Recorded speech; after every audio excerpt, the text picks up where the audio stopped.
స్థిరో భవతి వరదో భవతి సుముఖో భవతి సుప్రసన్నో భవతి స్థిరాసనం గురో అతధ్యానో.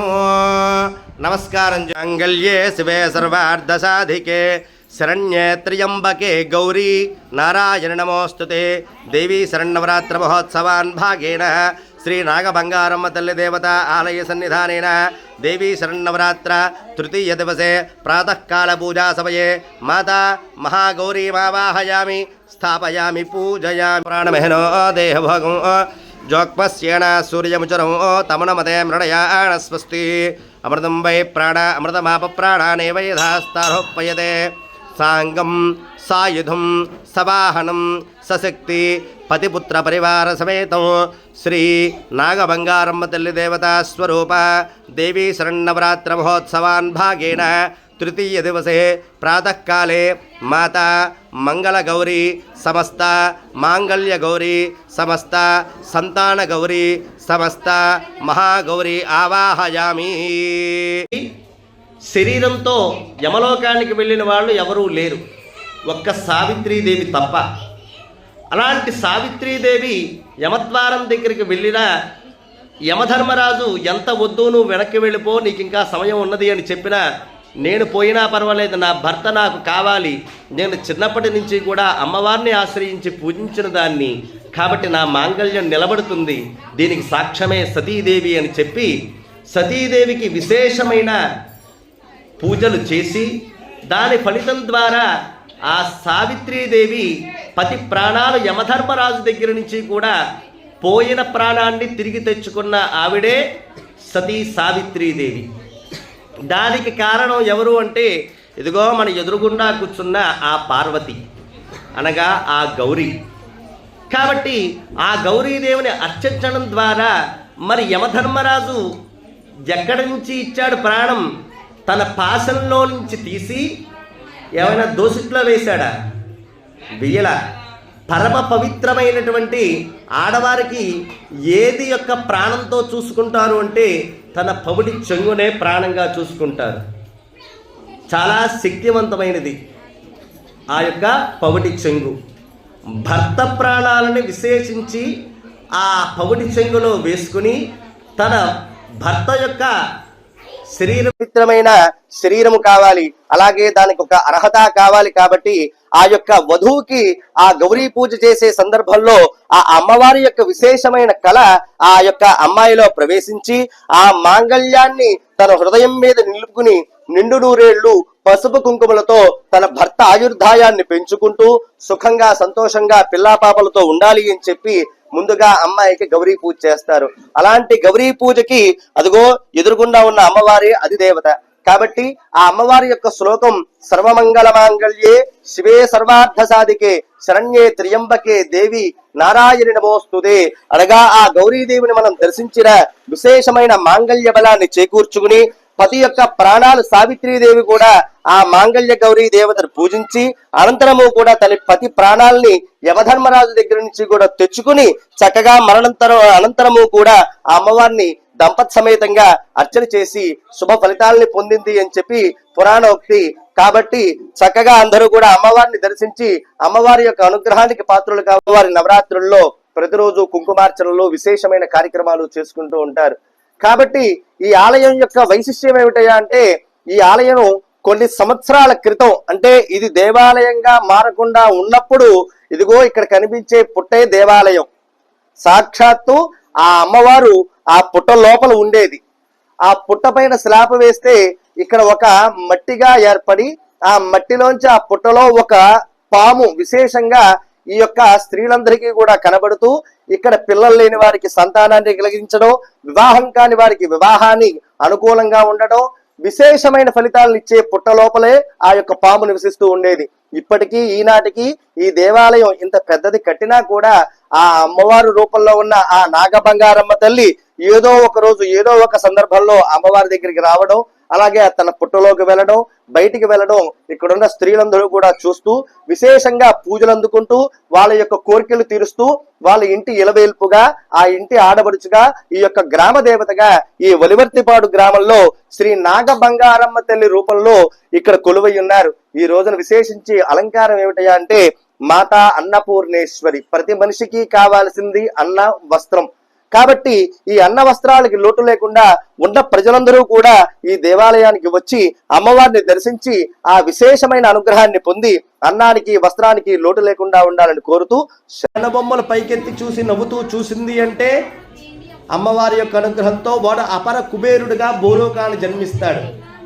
లేదు ఏదో అంతంత మాత్రం పుణ్యం చేశాడు అంటే మధ్య తరగతి కుటుంబీకుడిగా వస్తాడు. అసలు ఏ పుణ్యము చేయలేదు, ఒక దానం లేదు, ఒక ధర్మం లేదు, ఒక నమస్కారం లేదు, ఒక భక్తి లేదు అన్నవాడికి కటిక దరిద్రుడు కింద జన్మనిమ్మని ఆవిడే శాసిస్తుంది. అలాంటి అమ్మవారిని ఈ నవరాత్రి మహోత్సవాల్లో ఇది గురువారం కాబట్టి గురువారం నాడు అమ్మవారిని విశేషించి పూజించడం చాలా విలువైనది. ఎందుకని అంటే ఉంటేనే అందరూ సుఖంగా శుభంగా ఉంటాము అని కోరుకోవాలి. అలా కోరుకున్నప్పుడే లక్ష్మి మన ఇంక చూస్తుంది. అయ్యా వీడు ఒక్కడి కోసమే స్వార్థంగా కోరుకోలా నా దగ్గరికి వచ్చి 10 మంది బాగుండాలనుకున్నాడు కాబట్టి వీడు నాకు ప్రత్యేకమైన భక్తుడు, అలాగే నాకు పుత్రుడితో సమానము అని చెప్పి ఆవిడ యొక్క దృష్టి మన గృహంలో మన పిల్లల మీద పడితే ఎన్ని తరాలు కూర్చొని తినచ్చు. సూర్య చంద్రులు ఉన్నంత వరకు కూడా మన ఇంట్లో ఏ పిల్లవాడు ఎక్కడా కష్టపడని అవసరం లేదు. అలాంటి దయా కారుణ్యమూర్తి ఆ ఎదురుగా కూర్చున్న లక్ష్మీదేవి. అలాంటి లక్ష్మీదేవికి మనం విశేషించి పూజా కార్యక్రమాన్ని ప్రారంభిస్తున్నాం. చక్కగా నమస్కారం చేసుకుని అందరూ కూడా మహాలక్ష్మీదేవ్యై నమః అనే నామాన్ని చక్కగా స్పృశిస్తూ అలాగే చక్కగా స్మరణ చేస్తూ విజయాన్ని చేకూరుస్తుంది అని చెప్పడం కోసం ప్రతినిత్యము కూడా అమ్మవారు విష్ణుమూర్తి యొక్క పాదాలని నొక్కుతూ స్పృశిస్తూ ఎప్పుడూ కూడా పతి ప్రత్యక్ష దైవంగా భావిస్తూ ఉంటుంది ఆ అమ్మవారు. అందుకే ఆ అమ్మవారు లక్ష్మిగా మారి ప్రతి ఇంటా కూడా లక్ష్మీప్రదంగా కొనసాగుతూ ఉంటుంది. కళ్ళు చాలా దగ్గరగా తీసుకొచ్చి అంటే 90% మూసివేసి 1% మాత్రమే తెరిచి ఉంచి చూడండి, మీకు అందులో ఒక ప్రత్యేకమైన రూపం కానీ అంకె కానీ కనబడుతుంది అని. అట్లాగే లక్ష్మీదేవి కూడా భక్తుడు వంక అలాగే చూస్తుందట. కడదృష్టి అంటారు, చాలా దగ్గరగా అలా చూస్తేనే మనకి లక్ష్మీప్రదం. అట్లాగే పూర్వజన్మలో చేసుకున్న పాప పుణ్యాలని బట్టి ఈ జన్మలో మనిషి పుడితే కనుక ఆ యొక్క చిత్రగుప్తుడు పక్కన ఉంటాడు, బ్రహ్మదేవుడు పక్కన ఉంటాడు, లక్ష్మీదేవి తల్లి మనందరికీ కూడా. ఎందుకనగా స్థితి అంటే సృష్టి స్థితి లయ సృష్టించడం బ్రహ్మదేవుడు వంతు. అంటే లక్ష్మీదేవి యొక్క కుమారుడు బ్రహ్మదేవుడు. మరి ఆ బ్రహ్మదేవుడు సృష్టించేటప్పుడు ఏం చేస్తాడయ్యా అంటే ఆ లక్ష్మీదేవి దగ్గరికి వెళ్ళి ఈ జీవిని చూపిస్తాడు. ఇదిగో పలానా పేరుతో పలానా ఈశ్వర్రావు పోయిన జన్మలో ఏం చేశాడు అనేది చిత్రగుప్తుడు చదువుతాడు. వీడు పాపం ఎంత చేశాడు పుణ్యం ఎంత చేశాడు అని మళ్ళీ జన్మ ఇచ్చేటప్పుడు. అప్పుడు లక్ష్మీదేవి వింటుంది. వింటున్నప్పుడు వీడు పుణ్యం బాగా చేశాడు అంటే వీడిని కడదృష్టితో చూస్తుంది అమ్మవారు. కడదృష్టి అంటే కన్నులు చిన్నవి చేయగానే ఈ ముఖంలో నవ్వు అనేది ఆటోమేటిక్గా వస్తుంది. అలాంటి నవ్వుతూ చూస్తూ ఉంటుంది. అలాంటి నవ్వుతూ చూసి కదినా కూడా విశేషమైన ఫలితాలను ఇస్తూ ఉంటుంది. మరి లక్ష్మీదేవి అనగానే ఆవిడ పద్మం మీద కూర్చోవడం ఒకెత్తు, పక్కన ఏనుగులు విజయ వరమాలలతో ఆ యొక్క కుంభాభిషేకాలతో కుంభాభిషేకం చేస్తూ ఉన్నట్టు మనకి దర్శనమివ్వడం ద్వారా ఆ ఉద్దేశ్యం ఏమిటయ్యా అంటే అమ్మవారిని ఎప్పుడూ కూడా అర్చించిన వాడికి అపజయం అంటూ కలగదు, ఎప్పుడూ వరమాల మెళ్ళలో పడుతూనే ఉంటుంది. అలాగే బ్రహ్మరథం ప్రతి ఒక్కరూ పడుతూ ఉంటారు. అంటే మన మాటకి గౌరవం ఉంటుంది, మనం చేసే ప్రతి పనిలో నీతి నిజాయితీ అనేది పరిపూర్ణంగా ఉంటుంది. ఆ లక్ష్మీదేవి యొక్క అనుగ్రహం. బిల్వాయై నమః, బిల్వ నిలయాయై నమః అనే నామాన్ని మనం ఎప్పుడూ కూడా చేస్తూనే ఉంటాం అమ్మవారికి లక్ష్మీ అష్టోత్తరంలో. అంటే ఆ మారేడు మొక్క రావడానికి కూడా ఆ అమ్మవారే కారణం. కాబట్టి ఆ అమ్మవారి యొక్క మారేడు దళం శివుడికి ప్రీతి కాబట్టి శివుణ్ణి అర్చన చేసి తిరిగి తన శక్తుల్ని పెంపొందించుకుని మరలా తన వైకుంఠానికి చేరుకుని విష్ణుమూర్తితో ప్రతినిత్యము కూడా లక్ష్మీనారాయణులు కలిసే ఉంటున్నారు. ఆ యొక్క మారేడు దళాలతో ఈరోజు లక్ష్మీదేవిని పూజించినా కూడా విశేషమైన ఫలితాన్నిచ్చి లక్ష్మీప్రసాదంగా చూస్తూ ఉంటుంది మనందరికీ కూడా. ప్రతి ఇంటా కూడా వ్యవసాయం చేసేటప్పుడు ధాన్యలక్ష్మిగా ప్రతి సంవత్సరము కూడా మన ఇంటి గుమ్మం తొక్కుతూ ఉంటుంది ఆ అమ్మవారు. అలాగే ప్రతి ఇంటా కూడా ఒక ఆడపిల్ల కింద అంటే సంతానలక్ష్మిగా అమ్మవారు మన ఇంట పుట్టి ఆ ఆడపిల్ల రూపంలో మన ఇంట తిరుగుతూ ఉంటుంది.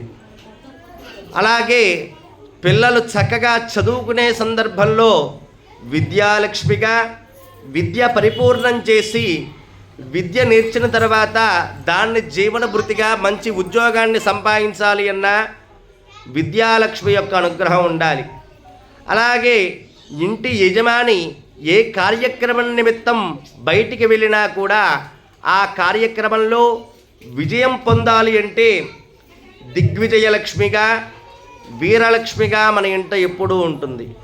అలాగే మనం ప్రతిరోజు కూడా శుక్రవారం నాడు మన యొక్క గడపకి పసుపు రాచి కుంకుమ బొట్టు పెట్టి దానికి ఒక సాంబ్రాణి పుల్ల చూపించడం ద్వారా గుమ్మం ముందు సౌభాగ్యలక్ష్మిగా ఆ ఇంట ఆడపడుచుని నిండు నూరేళ్ళు సౌభాగ్యవతిగా ఉండేటట్టుగా కాపాడుతూ ఉంటుంది.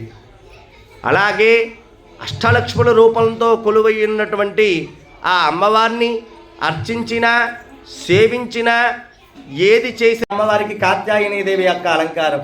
ఈ అలంకారంలో వివాహం కాని స్త్రీలకు ఎటువంటి దోషాలున్నా వివాహం ఆలస్యం అవుతూ ఉన్నా ఆ వివాహం ఆలస్యం అవుతూ ఉంటే ఈ కాత్యాయనీదేవి యొక్క వ్రతం చేసిన పూజ చేసిన కుంకుమార్చన చేసిన అమ్మవారి యొక్క అనుగ్రహంతో చక్కనైనటువంటి సుగుణాలటువంటి వరుడు వస్తాడు అని చెప్పి అనేకమైన సందర్భాల్లో పురాణాలు చెబుతూ ఉంటాయి, ఇతిహాసాలు చెబుతూ ఉంటాయి.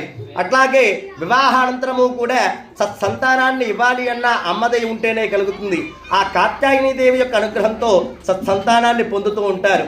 అలాగే సంతానం పొందిన తర్వాత మీ యజమానికి ఏదైనా సరే జాతకరీత్యా ఎటువంటి అయినా సరే అనారోగ్యాలు కానీ ఉపద్రవాలు కానీ ఏదైనా ప్రాణం మీదకి వచ్చినప్పుడు మీ మాంగళ్య బలం పెరిగి అది బలంగా ఉంటేనే అవన్నీ కూడా తగ్గుతాయి ఆ యజమానికి.